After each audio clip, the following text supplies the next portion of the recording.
A lot of people want to customize an LLM. Companies and organizations want to create their own AI agent that can really stay consistent to your brand that follows your company's specific workflow. As we look into the year 2027, we are expecting more and more companies to launch their own custom agents, but what a lot of companies miss is that prompt engineering can only take them so far, and fine-tuning the model in upstream could actually be a more powerful way to launch AI agents. So today, we're going to learn the steps that are involved in actually fine-tuning large language models. Let's talk hardware first.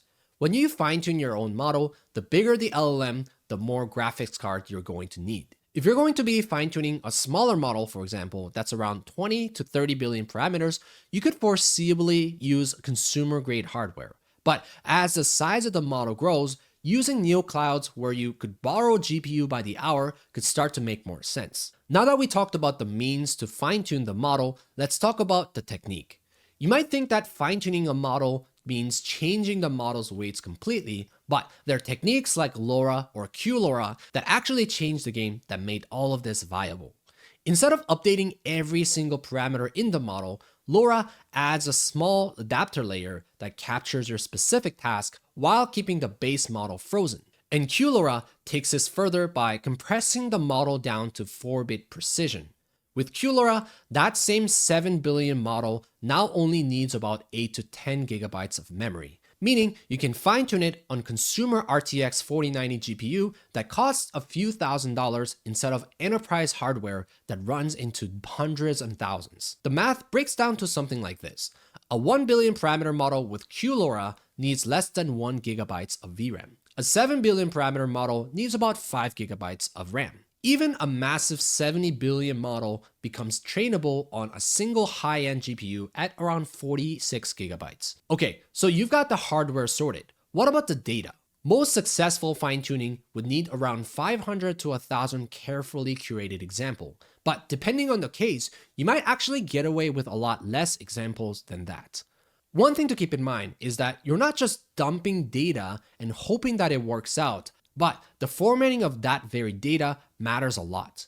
For example, let's say your system generates a lot of log files, and you want to fine-tune your model to detect certain patterns and have an entire workflow that can catch one specific pattern like authentication failure in your log file that behave differently. So your raw log file might look something like this. And instead of using prompt engineering to teach it every single time, along with many other examples of log files, you might change the format of something like this in your data. That way, you're not adding these into your prompt sent to the model whenever you engage in it, but actually you're fine-tuning the model to become a classification and pattern detection for the log itself. And the more detailed you go, the more consistent and foolproof agent you could create within your organization. As we are growingly becoming more reliant on AI production systems and solely relying on prompt and context, just sometimes aren't reliable enough, and fine-tuning the model can be something that you might need. In this lab, we're going to learn how to prepare high-quality training data for fine-tuning LLMs. We will transform raw security logs and IT tickets into structured training examples, build agent persona data, validate data quality, and test our training data against a live LLM. Data preparation is 80% of fine-tuning success, so getting this right is critical. This lab takes about 25 to 35 minutes to complete. When I open the lab, I'm dropped right into the scenario. Access the lab using the link in the description below to follow along with me. The intro page tells us we are an AI engineer at Secure Ops, building AI agents for security monitoring. Our data scientists keep complaining that raw log dumps produce garbage models, so we need to master data engineering. The lab has a setup step, 6 tasks, and 4 knowledge checks. The tasks cover format comparison, log transformation, agent persona data, classification datasets, data validation, and LLM inference testing. We have a knowledge check about fine-tuning basics. The question asks what percentage of fine-tuning success is attributed to data quality and preparation. The answer is about 80%. Data prep is the majority of the work because the model can only learn what your data teaches it. Garbage in equals garbage out. The first step is to verify our environment. Run the following command to activate your virtual environment, and then python/root/code verify environment.py. This script checks that the virtual environment is active. Required packages are like OpenAI are installed, the API connection is working, and data files are in place. Wait until you see environment verified message. Now we move to task 1, which is about why data format matters. Open/root/code/task1 format comparison.py. You need to complete 2 to-dos. At line 40, replace a blank with what's happening in these logs, raw log, to create an unstructured prompt that just dumps the logs into question. At line 60, replace a blank with a structured prompt using the instruction input response format. The comment on lines 61 to 67 show the exact format to use with instruction, input, and response sections. Run the script with python/root/code/task1 format comparison.py. The output shows 2 experiments side by side. The unstructured prompt gives a general inconsistent response, while the structured prompt gives actionable, well-formatted output. Same data, different format, completely different behavior. Now we move to task 2, which is about log transformation. Open/root/code/task2log transformation.py. You need to complete 3 to-dos. At line 24, replace a blank with parts 0 and parts 1 to parse the timestamp from the log line by combining the date and time parts. At line 75, replace a blank with the instruction string, analyze the following authentication logs and classify the security risk. Provide classification, severity, action, and reason in JSON format. At line 82, replace a blank with JSON dumps classification to convert the classification dictionary into a JSON string. Run the script with python/root/code/task2log transformation.py. The output shows the raw log being parsed into components, the authentication failure pattern being identified as a credential stuffing attempt, and the final training example in JSONL format saved to /root/output/log training data.jsonl. We have a knowledge check about the training data format. The question asks what format is typically used for fine-tuning training data. The answer is JSONL, JSON lines 1 JSON per line, because each line is a complete JSON object representing 1 training example, making it easy to stream large datasets and validate individual examples. Now we move to task 3, which is about agent persona training data.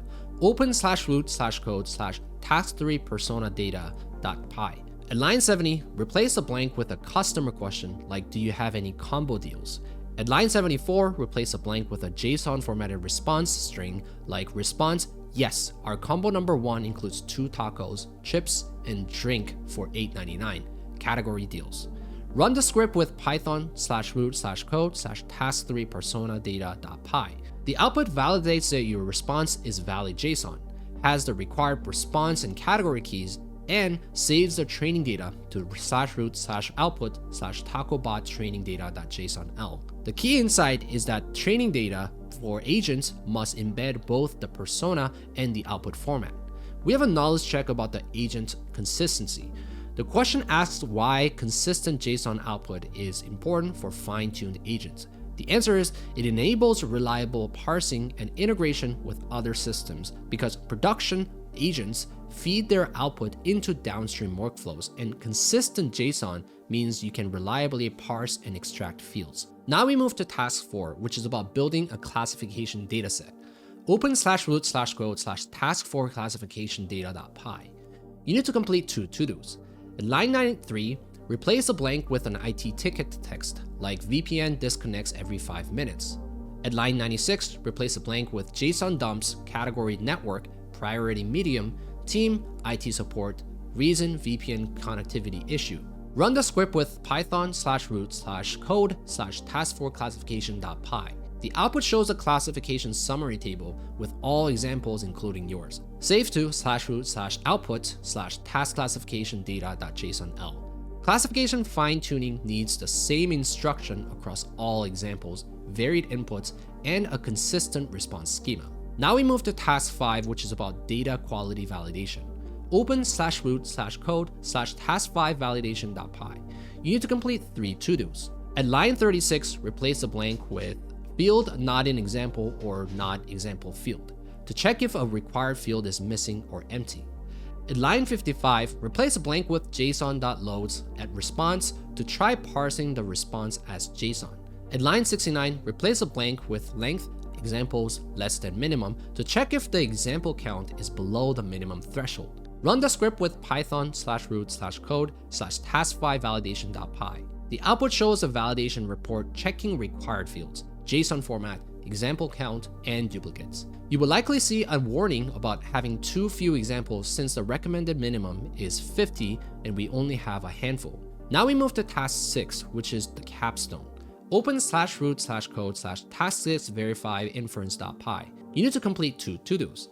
At line 62, replace a blank with instruction, input text, response in JSON format to construct a prompt from the training example.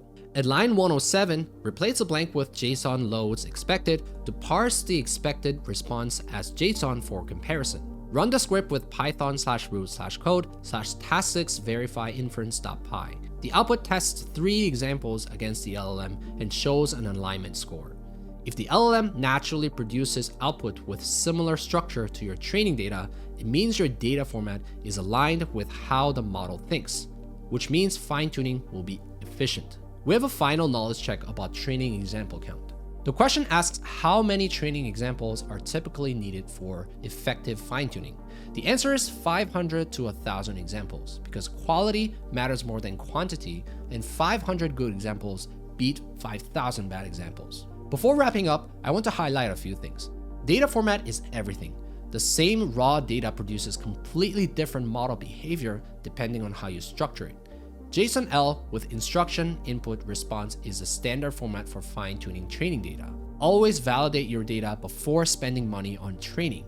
Check for missing fields, invalid JSON, duplicates, and minimum example counts. Test your data against a live LLM first. If the model already produces similar output, fine-tuning will reinforce patterns it already understands. That's it. We went from raw security logs and IT tickets to production-ready training data. We compared structured versus unstructured prompts, transformed raw logs into training format, created agent persona data for TacoBot, built a classification dataset for ticket routing, validated data quality with automated checks, and tested our training data against a live LLM for alignment. You now have the data engineering skills to produce high-quality training data for any fine-tuning project.